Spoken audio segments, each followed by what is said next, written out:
Good evening, everyone. It's just so fun to see you all, and look forward to entertaining some questions and comments from our audience out there. I want to congratulate all of you on the premiere of Winds of Change.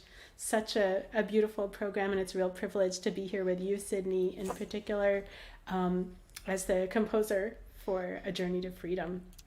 Welcome. Thank you. It's an honor It's to be wonderful. here. Yeah. Super. Well, we welcome our viewers to put comments and questions in the chat, and we look forward to chatting some more. It has indeed been 3 months since we recorded Winds of Change in the very end of August. Um, and I imagine there's quite a bit that's new in each of your lives. I wonder if we might start with you, Rebecca. Well, we have a new baby girl named Frances. She was born on October 5th. So Wow. just 5 weeks or 6 weeks after we recorded this program. So she's now 6 weeks old. And yeah, looking forward to coming to a concert one of these days. Yeah. Well, congratulations. I'm so glad. And you say we, and I know your husband Matthias is our director of photography for those concerts and was there along with you recording all of them this summer. So it was a real adventure, and I'm so glad you could both be with us Thanks. for those. Sydney? Oh, what's new for me in my Yeah, life? what's new? In the past 3 months, I have a new kitten that I adopted. He's his name is Lolo. He turned 4 months old yesterday actually. So hopefully, like he won't be meowing as I'm recording this. Like I have to always keep the door closed when I'm working because he wants to play all the time. Yeah. Aw. This is a very informal engagement. I think, if Lolo needed, to make a cameo appearance, It's not just a regular cameo appearance. He would just be like trying to like be behind the computer. The other day, he actually like got behind the computer and unplugged the second monitor that I had. I'm like, Oh my this is not. goodness. It's a little warmer behind the computer, so he likes of to, course. he likes the warmth. Yeah, so yeah, it's a bundle of Aw. joy, but I have to keep him at bay when I'm working. Yeah. So, Shelby, have you welcomed anyone else in your There's family? there's no way I can follow that, Deborah. I do not have kitten or an infant baby, so everything is not. I can't sound exciting after that. But how about you? How about me? I have Yeah. been birthing concerts and Salonera episodes one after Yes. another, apparently. Yeah. I No, guess that is what's new. This has been a busy 3 months. It feels kind of a little bit normal. I had, yeah, definitely. I had my first live concerts in Symphony Hall in Boston. I didn't know what it was going to be like when I walked out on stage and there was applause. And I think I told you this. I burst into tears. It was a very cathartic experience. So that kind of return to something like normal concert life was a big thing that happened in the last 3 months. So exciting sorts of developments, certainly. That's wonderful. Yes. Yes. I had my first live concert too. Right. Just Yes. yeah, like it was a choir in Washington State that did a full concert of my music, and I was able to go. And so the first concert since the pandemic to actually have a whole program of my music was very special. Yeah, yeah, Wow. it was very moving. Yeah. Yeah, absolutely. Sydney, was that recorded for us who were not there live? Yes, yes, it was actually live streamed. We did two performances, one at 5:30 and one at 7:30, and the first one was live streamed on Facebook. It's the Mid Columbia Excellent. Master Singers. Yeah. Thanks. Wonderful. Excellent. So I'm wondering, we have a question here. What is your favorite piece in Winds of Change, or some kind of musical highlights or moments for you in the concert? I think my favorite was the oboe quartet because I played a lot of quartets in my life, but I don't get to play with an oboist as the first violinist or, the other violinist. It's Hmm. not fair to say the first violinist in a way. And that reed string combination is so wonderful to play with. So Yeah, that was there's a some favorite wonderful moment for kind me. of cello oboe kind of dialogues and great cello solos actually. It's very nice. It's fun. I Sure. really liked working on Sydney's piece in like in the middle of working on these other pieces because there was every piece was so different, and then we actually got to work with you on Zoom, and we were kind of making a lot of decisions. Like in the Boccherini, we had to work really hard to figure out um, what we liked best. I think I'm speaking for all of us, but like then it was really nice to then be able to just hear from you and get direct kind of assistance. And it was such a great piece. It was so fun to work on. Mm-hmm. Okay. I really enjoyed that Zoom workshop we did on it, Yeah. and getting to make some feedback and adding some new things too, like the flutter tongue in Right. and the tremolo that And the tremolo. Yeah. yes, and Right. asking for it to be a little longer and even Yeah. longer. Yeah. And it actually Yeah. came out perfectly Oh, in the good. recording. Yes, I was Right. very happy with the lamp. Yeah. Well, and that's the wonderful thing about, getting to, speak with the composer. Of course, we are constantly playing music mostly by dead people.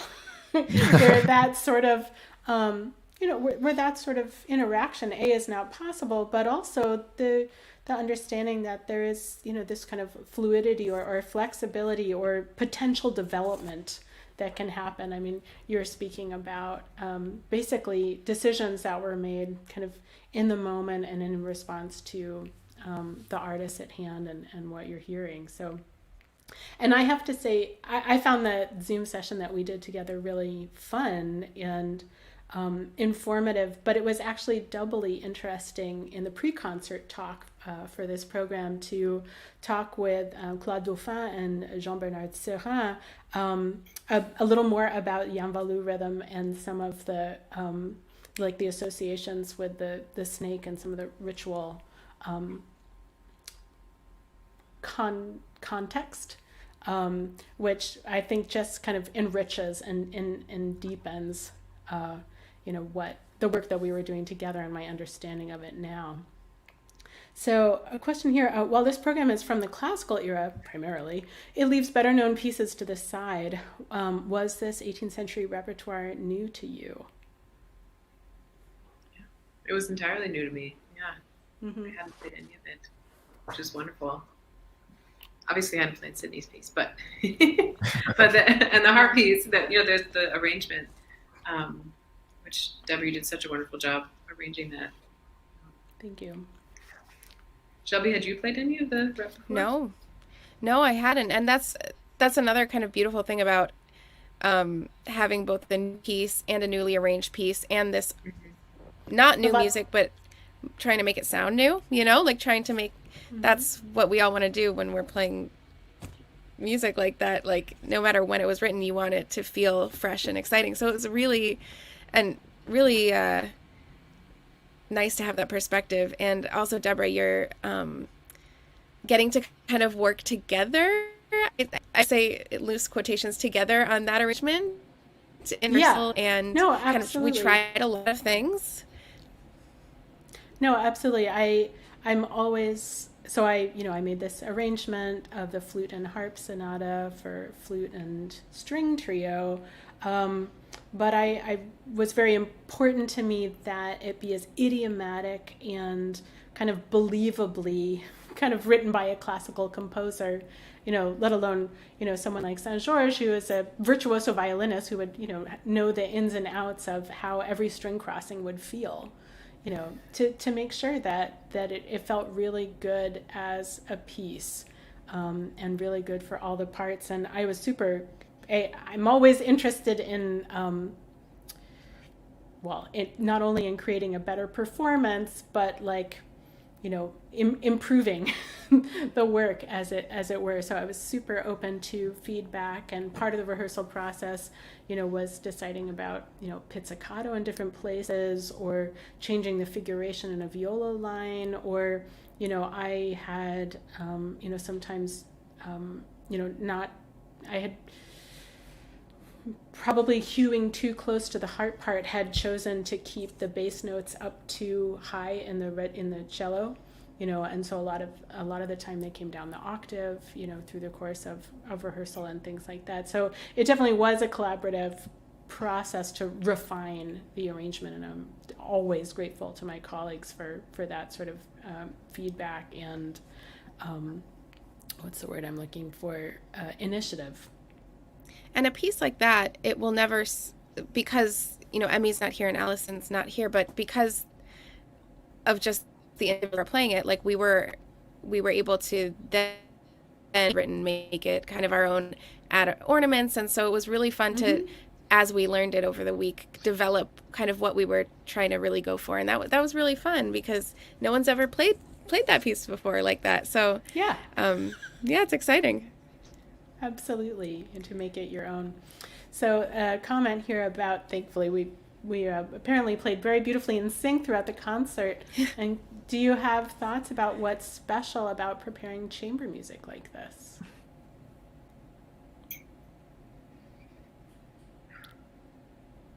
You want to take it, Rebecca?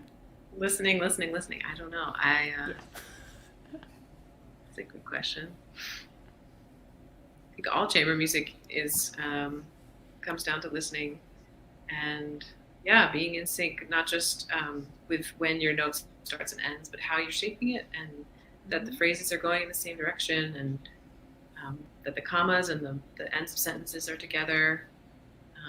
It comes down to listening and then empathetic playing. So being really aware where the other people are going and being able to join them.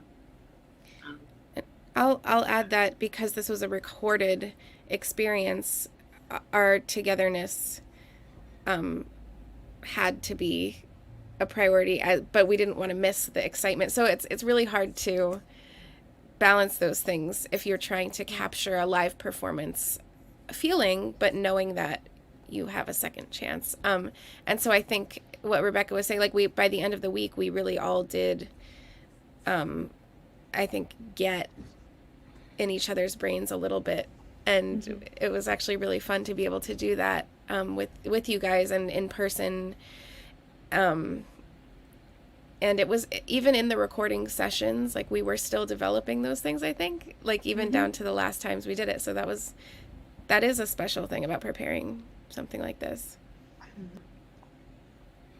As a composer, I can ask for something better, like to have a recording where everything is just, so together. It's like, yes. Yeah. Right. It was very nice. Sydney, where do you hope to see A Journey to Freedom go from here? Interesting. I've thought about it being like a larger work even, like like orchestrating it for a bigger, but that's a huge undertaking, and I'm just gonna enjoy it as as it is right now more, and then somewhere down the line, you never know, maybe it might become like a larger work. But I'm not looking forward to doing that part of the work, because it's a lot of decision making. Who's gonna have this and who's gonna have that? So I think I love the way it is now, and we'll see what happens in the future. I know you compose a lot for choirs, but to what extent, which is to say, like a corporeal, like an ensemble composed of many voices, but to what extent are you influenced by the individuals who you're writing for? Greatly, actually. I love having weekly almost meetings with you on Zoom about the piece, and because I as I compose, I always envision what the player is performing it. So it was very nice to actually know that you were going to be the one playing the oboe part, and just getting to talk to you, and even sometimes like some things that you mentioned to our conversations, like they stay with me subconsciously, and they influence my writing, so that I always enjoy getting to know who I'm writing the music for. So that was very helpful to get to know you through Zoom, even though actually still haven't met in person, but I feel like I've known you for so long now. Maybe I'll get to Portland eventually. You'll see. We'll see. Yes. Sydney, go ahead. Oh, I was wondering, is this the first piece you've recorded? Can't talk. That you've composed for historical instruments? Have you done this That before? that's my Okay. first time. First time, yes. What And it was was that like? when it was interesting. I remember what going and watching a few YouTube videos and also getting to talk to Deborah. And there's one part where she's like, "Yeah, that's not gonna sound great on my instrument. Can you? That should be for the flute." And and it was great to get that type of feedback. Yeah, because it's new, like for me to write for these historical instruments. Yes. That was actually what I was getting at as well. Sydney, when you say eventually you might want to see this as an orchestral work, would you keep it on period instruments? Would you keep it at 430, or are you imagining this like is that set in this piece as a characteristic, or is it just free for anyone to play? Yeah. I feel like it's a difficult question. It's almost like this is a birth of my new child, right? And so you're asking me right now, like, so where do you see this child in college? Like, what? So I'm like, I'm just enjoying this Great. special moment like this. So it's hard to actually know like how it's going to be down the line. Yeah. Mm-hmm. Well, I should say that my hopes for it is that that we get to perform Winds of Change, several more times, for live audiences, and not just in Cleveland. I do hope that it will, have opportunities to tour, and I think it really is a very compelling program as a whole, and very, very glad to have A Journey to Freedom be part of it. So I do definitely hope that even, beyond this video concert premiere, that it'll have a lovely life. And I really strongly believe that we commission pieces to put them in the hands of as many people as possible. And I do think it's a very beautiful as well as accessible piece, and I don't see any reason why modern instrumentalists couldn't or shouldn't want to play it. So I'm excited about that as well. And I would love to hear it live one day. Yes, so hopefully indeed. it gets Chamber Music Northwest, I think maybe Chamber Music at Bell. Lady Lisa's been on that series. Maybe we could go back. Absolutely. In That'll be wonderful. Yeah. So what are you all working on at the moment, whether in music or in life? For me, I'm working on a choral piece for a choir in Canada. And I'm in the middle of it, so it's very hard to switch from a choral and to switch gears. Yes, but I wanted to take the day off and not think about that piece and focus on A Journey to Freedom. And because it's coming to life for the first time, to the world today. So it's a special moment. So I wanted, to do that. But that's what I'm working on right now. And it's due in a couple of weeks. So yeah. So after this, I'll be going back to composing. And what kind of text is it? What kind of piece? It's a text about. It's actually the first time I'm actually talking about it. It's the choir saying, it's called Nula, which is we are here, and they are saying they are here for the the silenced voices of the underrepresented people, and they are standing with them. So yeah. Cool. Very cool. That'll be wonderful. And Shelby, what are you working on in music and or life? Well, I'm, as of today, in North Carolina to have a little adventure at the Duke Rare Manuscript Library this weekend, because they house this huge collection of source material and research on a woman whose music I recorded. And I'm just I'm curious to see what's there. So that's what's going on right now. So that's Maddalena Lombardini Sirmen. Correct. And we've talked about her Salon era, and I know that, you and I have had many conversations about her music and her interesting story. So I'm kind of hoping to find something interesting. I have no idea what will be in those boxes. You have to let us know. You have to do a recap of Salon era. Yeah. Well, I'm thinking more about the the full length feature film. Who stars in this movie, Shelby? Oh, me, of course. No. No, I said that in our episode. I was like, when I think about her life and like just the crazy things that must have happened, yeah, it definitely has to be a movie. I don't know. That's a great question. I think you got to work on the casting now, is all I'm saying. Okay, I will Okay. get to work. Fair enough. Thank you. And I think, Rebecca, are you back to playing without your stool Without these my days? stool, yes, Have you? I am. So this week I just started teaching again and started playing again. So I'm trying to get back in shape. But yeah, no more stool.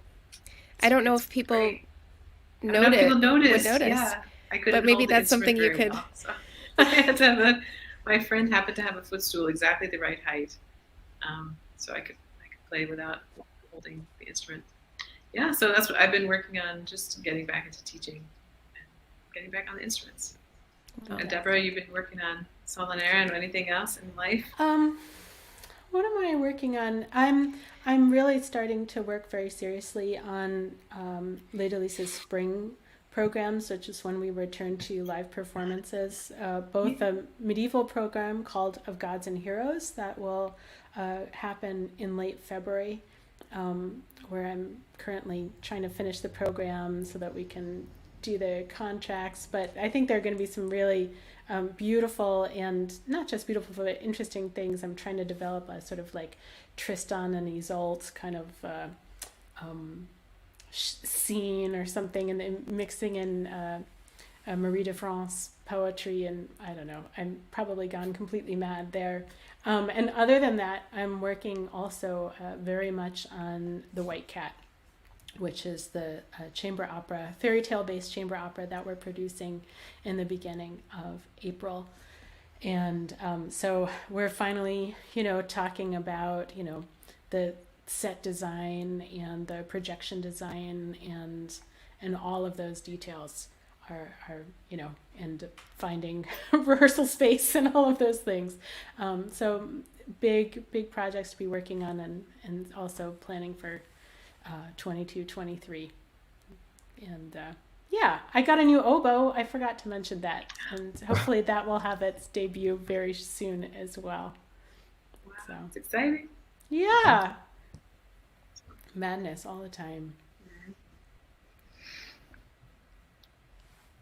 Is it a historical oboe or what Yeah, type of it's oboe is it? actually a new primary instrument for me, which is kind of 415 two-key classical oboe. Nice. Great. So it has been fantastic to talk to all of you. I want to just remind our viewers that they are able to watch Winds of Change through June 2022. We've actually extended the run on all of our programs. It's available on Marquee TV in full, along with Song of Orpheus, and we have another we'll be making our fantastic Christmas program, Noel Noel, available in December. And in January, we have the Highland Lassie, a new program going up. So it's a really exciting and intense time. And we can't thank you enough for your support and for tuning in tonight. And a huge thanks to Shelby, Rebecca, and Sydney for joining me tonight. It's really great to be able to celebrate the premiere of Winds of Change and, of course, the world premiere of A Journey to Freedom. Thanks, Deborah. Thank you for It's having so me. nice to see you guys all together again after all these months, and to kind of celebrate the concert as if we were playing it together. Absolutely. Fantastic. Have a great night. Thank you so night. much. Bye-bye.